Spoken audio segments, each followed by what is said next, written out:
La corruption, c'est un mot qu'on entend partout, dans les infos, les gros titres.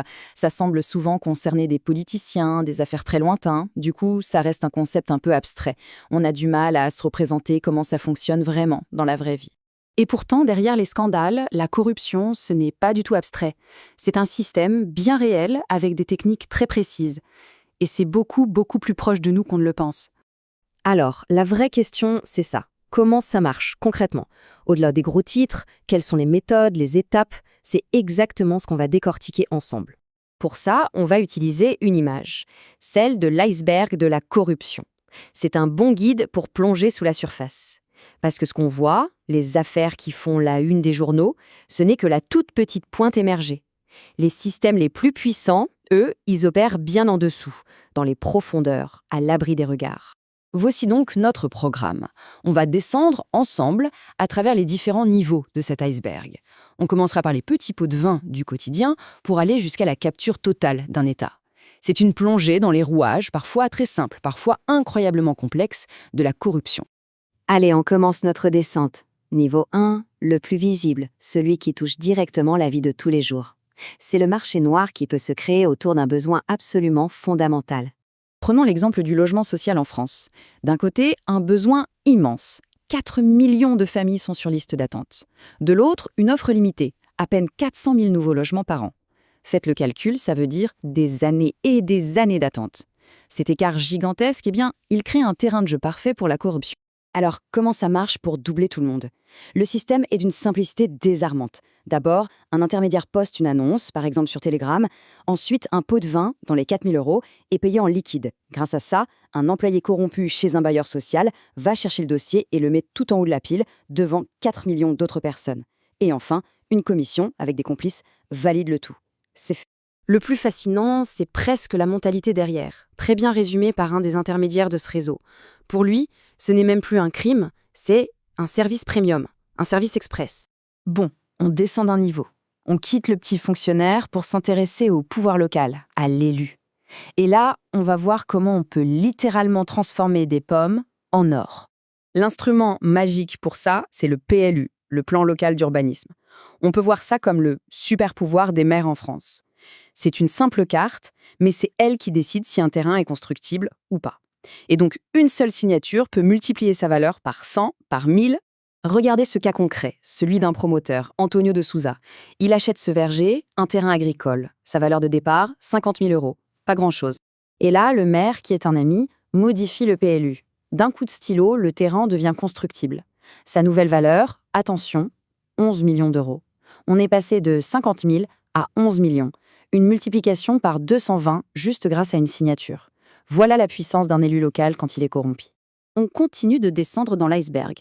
Et si, au lieu d'un seul acteur corrompu, c'était tout un groupe d'entreprises censées être concurrentes qui s'organisaient en secret? Bienvenue au niveau 3, le cartel de collusion. Qu'est-ce que c'est un cartel de corruption? C'est simple, c'est un pacte secret. Des entreprises qui devraient normalement se battre pour remporter un marché public décident d'arrêter la compétition. Elles s'entendent en coulisses pour décider à l'avance qui va gagner et à quel prix. Ça leur permet de gonfler les factures sans aucun risque. Et ça, ce n'est pas de la science-fiction. En France, dans les années 90, cette méthode était carrément institutionnalisée. Tous les grands partis politiques de l'époque l'utilisaient pour se financer illégalement. Le principe, ils prélevaient une petite commission, environ 2%, sur tous les grands marchés publics de la région Île-de-France. Maintenant, attention, on arrive à un niveau quasi industriel. Là, la corruption n'est plus un arrangement au cas par cas, c'est un véritable département de l'entreprise avec ses propres experts. C'est le niveau 4, la machine corporative. L'exemple parfait, c'est Odebrecht, une multinationale brésilienne du bâtiment. Ils ont poussé le concept très loin. On connaît tous le blanchiment d'argent, qui consiste à rendre propre de l'argent sale. Eux, ils ont perfectionné l'inverse, le noircissement d'argent. Ils prenaient l'argent tout à fait légal de l'entreprise et, via des circuits complexes, le transformaient en cash intraçable pour payer des pots de vin. Et ce système était d'une efficacité redoutable. Au total, Odebrecht a distribué 788 millions de dollars en pots de vin dans une douzaine de pays. Et grâce à ça, ils ont décroché des contrats monumentaux. Des aéroports, des autoroutes, des centrales. L'échelle est devenue mondiale. Mais le plus fou, c'est la fragilité de ce colosse.